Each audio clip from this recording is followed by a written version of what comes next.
Shana Tova, Happy New Year. I'm Mike Gordon. My journey to Temple Ata Shalom started in the Bronx. My Jewish education began at Congregation Kol Ami in White Plains, New York, and continued with confirmation at the Mainline Reformed Temple in Wynwood, Pennsylvania. After attending Union College in Schenectady, New York, I worked for IBM for 31 years, mostly in Wilmington, Delaware.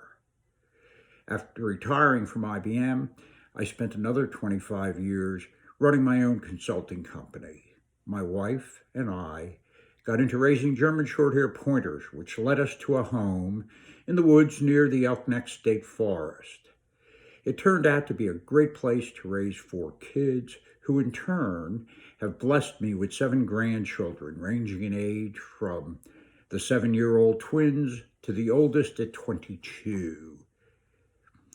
After my wife of 54 years passed away in 2017 following a long illness, I felt the need to rediscover and renew my faith and my Jewish roots. This led me to Temple Ata Shalom. It has been a good fit for me. The board nominating committee eventually found their way to my doorstep to see if I would accept the nomination for board president.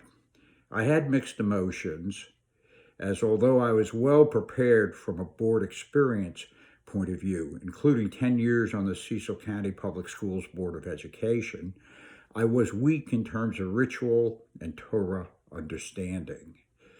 I soon concluded that our excellent Religious Practices Committee, led by Mark Wolko, Melissa Immel, Mike Mullis, and Rabbi Franken, would more than compensate for my weaknesses.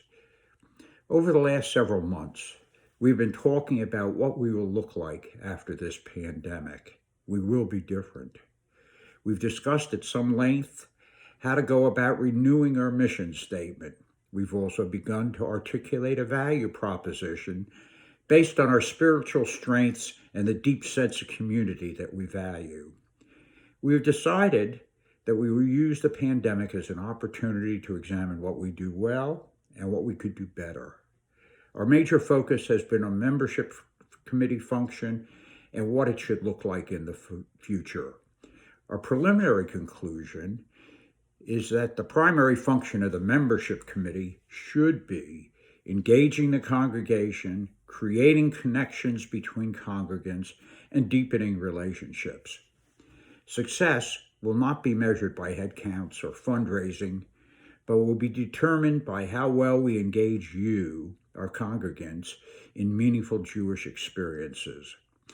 This includes your connection to the larger Temple Ata Shalom community, your connection to God, to Torah, and the wisdom of our textual tradition, to the state of Israel and the Jewish people as a whole, and to deeper yearnings and seeking within ourselves. To begin this journey, we set up an ad hoc committee to undertake defining what our membership function should look like. As part of getting started, I asked the team a series of questions, including, are we audaciously welcoming to interfaith couples, people of color, and the LGBTQ community? In the intervening weeks, I've thought more about this question and decided to ask my old friend Google for some help. Ginny Rosenberg, a past president of the board at Temple Bethel in Charlotte, North Carolina, offers a description that is far better than anything I could come up with. So allow me to share a portion of it. Ginny wrote, quote, I want to introduce you to a concept known as audacious hospitality. The Torah tells us that when Abraham saw strangers heading towards his tent, he didn't wait for them to approach, but ran to greet them with outstretched arms. His heart was opened as he welcomed the strangers into his tent with food and drink, attending to their every need. Abraham acted with audacious hospitality. Like Abraham, we can use audacious hospitality to invite everyone into our temple tent. Audacious hospitality is not just a temporary act of kindness, URJ President Rabbi Rick Jacobs tells us. It is an ongoing invitation to be part of the community. It means getting to know people here that we may not know or not know well. It means welcoming new ideas about the temple's future. Audacious hospitality means opening our hearts and minds to expand our version of us, because our strength is based on how well we honor the diversity of our members. We are born Jewish, choose to be Jewish, love someone Jewish, or simply respect the Jewish faith.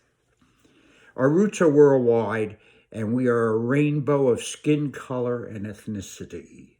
We identify ourselves by varying sexual orientation and gender, physical ability, and political affiliation. We are atheists and God-fearing, staunch Zionists and J Street supporters, rich and poor, righteous and sinful. Our family structures are as varied and unique as we are, and we have problems, worries, and stress like everyone else in society. In all, we are a beautiful, diverse group of Am Yisrael, the people of Israel, connected by Torah, history, and the land of Israel.